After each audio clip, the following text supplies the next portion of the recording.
శ్రీ సాయి సచ్చరితం 35వ అధ్యాయం. ఈ అధ్యాయంలో కూడా ఉదయ మహిమను వర్ణింతము. ఇందులో బాబా రెండు విషయములు పరీక్షింపబడి లోపం లేదని కనుగొనటం కూడా చెప్పబడినది. బాబాను పరీక్షించు కథలు మొట్టమొదటిగా చెప్పబడును. ఆధ్యాత్మిక విషయంలో లేదా సాధన యందు సాగులు మరియు మన అభివృద్ధికి అడ్డుపడుచున్నది. భగవంతుడు నిరాకారుడని నమ్మువారు భగవంతుడు ఆకారం గలవాడని నమ్మువారిని ఖండించి అది వట్టి భ్రమ అనేందురు. యోగీశ్వరుడు మామూలు మానవుల వలె మాత్రమే కనుక వారిని నమస్కరించబడేలా అందరూ. ఇతరుల శాఖల వారు కూడా ఆక్షేపణ చేయుచు వారి సద్గురువు వారికి ఉండగా ఇతర యోగులకు నమస్కరించి వారికి సేవ చేయనేలా అందరూ. సాయిబాబా గురించి కూడా అట్టి ఆక్షేపణ చేసిరి. షిరిడీకి వెళ్ళిన కొందరిని బాబా దక్షిణ అడిగాను. యోగుల ప్రకారం ధనం ప్రోగు చేసుకోవటం శ్రేయస్కరమా? వారు ఇట్లు ధనం జాగ్రత్త చేసినచో వారి యోగి గుణము ఎక్కడ అని విమర్శించేది. అనేక మంది బాబాను వెక్కిరించటం, షిరిడీకి వెళ్ళి తొదకి వారిని ప్రార్థించటం అతడినే నిలిచిపోయినది. అటువంటి రెండు ఉదాహరణలు దేవుడు ఇచ్చుచున్నాము. కాకమహాజని స్నేహితుడు. కాకమహాజని స్నేహితుడు నిరాకారుడు భగవంతుడిని ఆరాధించువాడు. విగ్రహారాధన కాతుడు విముఖుడు. అతడు ఊరకనే వింతలేమైనా తెలుసుకున్నట్టుకు షిరిడీ పోవనని అంగీకరించను. కానీ బాబాకు నమస్కరించననియు వారికి దక్షిణ ఇవ్వననియు చెప్పాను. కాక ఈ షరతులకు ఒప్పుకొనను. ఇద్దరును శనివారం నాడు రాత్రి బొంబాయిని విడిచి ఆ మరుసటి దినం షిరిడీకి చేరిరి. వారు మసీదు మెట్లెక్కగానే కొంచెం దూరంలో ఉన్న బాబా మహాజని స్నేహితుడిని మంచి మాటతో ఆహ్వానించాను. ఆ కంఠధ్వని మిక్కిలి చిత్రంగా నుండెను. ఆ కంఠం నుండి తండ్రి కంఠం వలె నుండెను. ఆ కంఠం గతించిన ఎక్కడి వచ్చింది? శరీరం సంతోషంతో నింపొందెను. కంఠము ఆకర్షణ శక్తిని ఏమని చెప్పుదును? మిగులు ఆశ్చర్యపడి ఆ స్నేహితుడు ఇది తప్పనిసరిగా మా తండ్రి కంటున్నారు. వెంటనే మసీదు లోపలికి వెళ్ళి తన మనోనిశ్చయమును మరిచిన వాడే బాబా పాదములకు నమస్కరించను. ఉదయం ఒకసారి వచ్చాను, ఒకసారి బాబా దర్శనం అడుగుగా కాకా మహాజని ఇచ్చాను. బాబా అతని స్నేహితుడు అడగలేదు. అతని స్నేహితుడు కాకా చూడు, బాబా నిన్నే 2 సార్లు దక్షిణ అడిగాను. నేను నీతో నన్ను విడిచిపెట్టుతున్నారు నేను నీవే బాబా నడుగు అని అతను జవాబిచ్చాను. తన స్నేహితుడు ఏమని చెవిలో ఊదుచున్నాడని బాబా కాకా మహాజని తన స్నేహితుడు తాము కూడా దక్షిణ ఇవ్వవచ్చునా అని అడుగుచుండాను. బాబా నీకు ఇచ్చుటకు మనసు ఇష్టం లేకుండేను కాన నిన్ను అడగలేదు. కానీ ఇప్పుడు నీకు ఇష్టం ఎన్న ఎడలు ఇవ్వవచ్చును అనేను. కాకా ఇచ్చినంత అనగా 17 రూపాయల దక్షిణను అతని స్నేహితుడు కూడా ఇచ్చాను. బాబా ఇప్పుడు కొన్ని మాటలు సంకల్పంగా నీకు చెప్పాను. నీవు దాన్ని తీసివేయము. మనకు మధ్యనున్న అడ్డును తీసివేయము. అప్పుడు మనం ఒకరినొకరు ముఖాముఖి చూచుకొనగలము, కలుసుకొనగలము. పోగుటకు బాబా వారికి సెలవునిచ్చారు. ఆకాశం మేఘములతో కమ్మి ఉన్నప్పటికీ వర్షం వచ్చునేమో అను భయం కలుగుచున్నప్పటికీ ప్రయాస లేకుండా ప్రయాణం సాగునని బాబా ఆశీర్వదించారు. ఇద్దరూ సురక్షితంగా బొంబాయి చేరిరి. అతడు ఇంటికి పోయి తలుపు తీయేసరికి 2 పిచ్చుకలు చచ్చిపడి ఉండెను. ఇంకొక కిటికీ ద్వారా ఎగిరిపోయాను. తానే కిటికీ తెరిచి ఉన్నచో పిచ్చుకలు రక్షించబడి ఉండను. వాని అదృష్టాసారముగా అవే చచ్చెను. 3వ దాన్ని రక్షించుటకై బాబా త్వరగా తనను పంపిననుకొనెను. కాకా మహాజని యజమాని. టక్కర్ తర్మిస్సా జెర్సాభాయి హైకోర్టు లీడర్ ఒక కంపెనీ కలదు.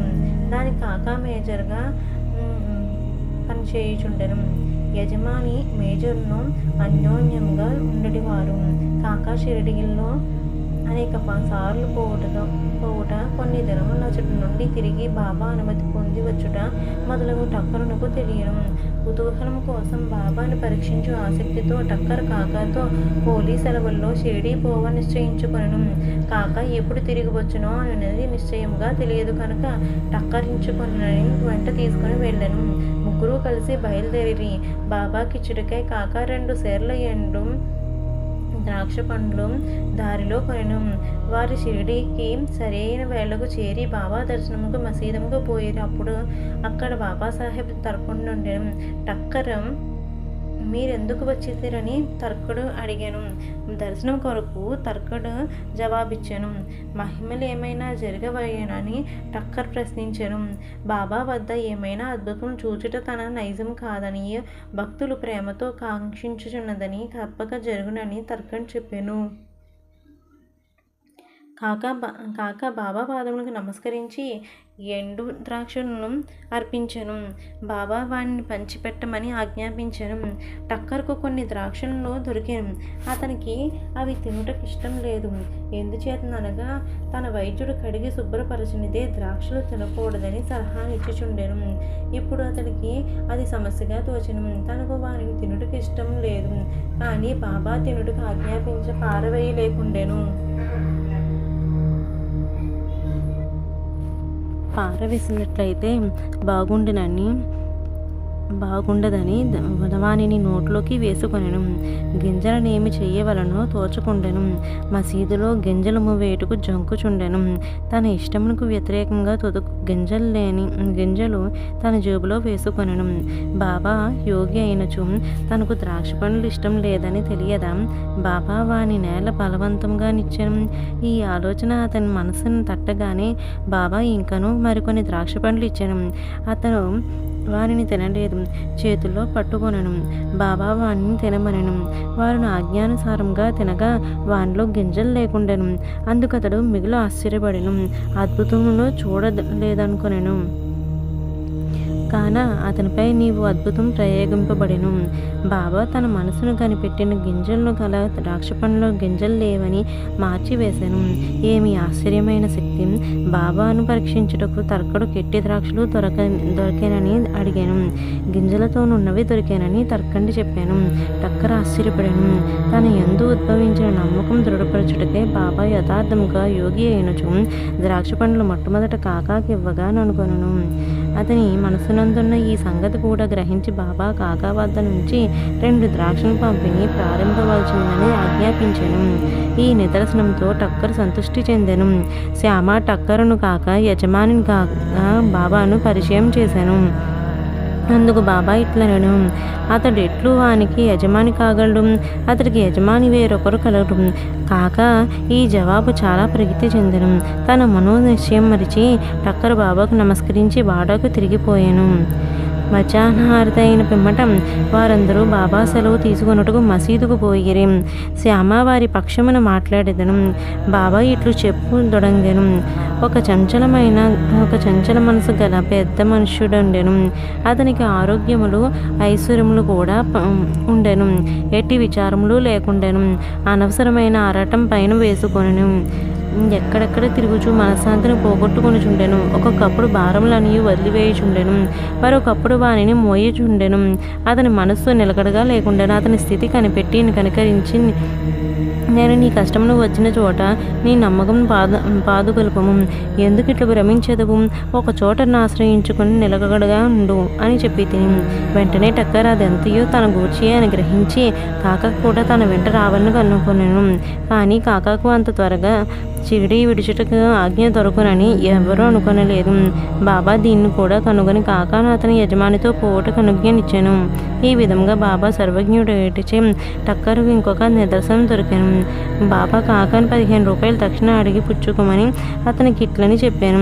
నేను 1 రూపాయి దక్షిణ ఎవరి వద్ద నుంచి గాని తీసుకొనొచ్చు దాన్ని 10 రెట్లు ఇవ్వగలను. నేను ఊరక ఏమి తీసుకొనను. యుక్తాయుక్తములు తెలియకుండా నేనెవరిని అడగను. ఫకీర్ ఎవరిని చూపునో వారి వద్ద నుండే నేను తీసుకునేదను. ఎవరైనా ఫకీరును గత జన్మ నుంచి బాకీ ఉన్నచో వారి వద్ద ధనమును పుచ్చుకొందును. దానం చేయువాడుచున్నది ప్రస్తుతం విత్తనములు నాటుట వంటిది.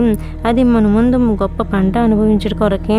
ధర్మం చేయుటకు ధనము ఉపయోగించవలెను. దానిని సొంతమునకు వాడుకొనడం అది వ్యర్థమైపోదును. గత జన్మలో నువ్వు ఇచ్చి ఉంటేనే కానీ నీవిప్పుడు అనుభవింపలేవు. కనుక ధనమును పొందవలసినచో దాన్ని ప్రస్తుతం మిత్రులకిచ్చుటయే సరియైన మార్గం. దక్షిణ ఇచ్చుచున్నచో వైరాగ్యం పెరుగును. దాని వలన భక్తి జ్ఞానం కలుగును. 1 రూపాయినిచ్చి 10 రూపాయలు పొందవచ్చును. ఈ మాట విని టక్కరు తన నిశ్చయం మరిచి 15 రూపాయలు బాబా చేతిలో పెట్టెను. షిరిడీకి వచ్చుట మేలగునని అనుకొనిచును. ఏలన అతని సంశయం అనియూ తొలగెను. అతడు ఎంత నేర్చుకొనెను. అటువంటి వారి విషయంలో బాబా ప్రయోగించే యుక్తి మిక్కిలి అమోఘమైనది. అన్నీ బాబాయే చేయుచున్నానని దేనియందు అభిమానము ఉంచలేదు. ఎవరైనను నమస్కరించినను నమస్కరించకపోయినను దక్షిణ ఇచ్చినను ఇయ్యకున్నను తనకందరూ సమానమే. బాబా ఎవరిని అవమానింపలేదు.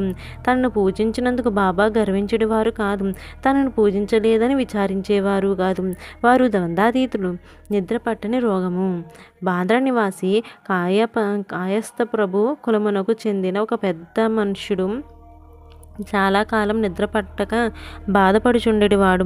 నిద్రించుటకై నడుము వాల్చగానే గతించిన తన తండ్రి స్వప్నంలో కనిపించి తీవ్రంగా తిట్టుచుండెడివాడు.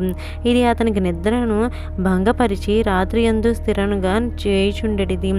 ప్రతిరోజు ఇట్లు జరిగి ఏమి చేయుటో తోచుకుండెను. ఒకనాడు అతను బాబా భక్తునితో ఈ విషయం మాట్లాడేదెను. బాబా ఊదియే దీనికి తప్పనిసరిగా బాగు చేయనని అతడు సలహానిచ్చాను.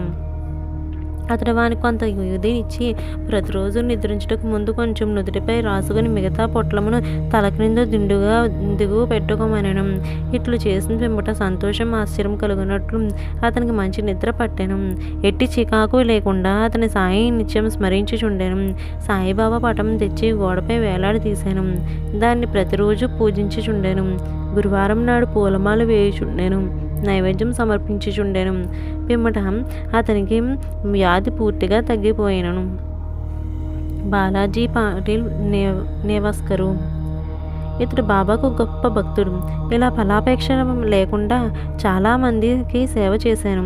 ఇతడు షిరిడీలో బాబా ఏ ఏ మార్గాల ద్వారా పోచున్నాడో అని అన్నిటినీ తుడిచి శుభ్రంగా చేయుచుండెను. అతని అనంతరం ఈ పని రాధాకృష్ణమై అతి శుభ్రంగా నెరవేర్చుచుండెను. ఆమె తర్వాత అబ్దుల్లా చేయుచుండెను. బాలాజీ ప్రతి సంవత్సరం పంట కోయగానే దాన్ని అంతయో తెచ్చి బాబా కర్పితం చేయుచుండెను. అతడు బాబా ఇచ్చిన దానితో తన కుటుంబంను పోషించుకునేవాడు. ఈ ప్రకారంగా అతడు చాలా సంవత్సరం చేశాను. అతడు తర్వాత అతని కుమారుడు దాన్ని అవలంబించెను. ఊదీ ప్రసాదం. ఒకనాడు బాలాజీ సంవత్సరికం నాడు నేవాస్కర్ కుటుంబం వారు కొంతమంది బంధువులను భజనకు పిలిచిరి. భోజన సమయమును పిలిచిన వారి కంటే 3 రెట్లు బంధువులు వచ్చింది. నేవాస్కర్ భార్యకు సంశయం కలిగను. వండిన పదార్థములు వచ్చిన వారికి చాలవని కుటుంబ గౌరవం భంగము కలుగునని ఆమె భయపడను.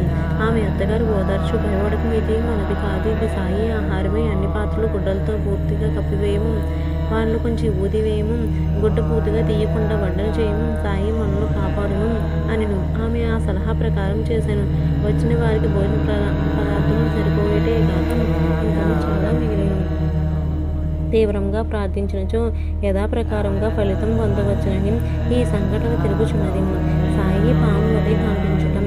ఒకనాడు షిరిడి నివాసి రఘుపాటిల్ నివాసంలోని ఉన్న బాలాజీ పాటిలింటికి వెళ్ళినాం.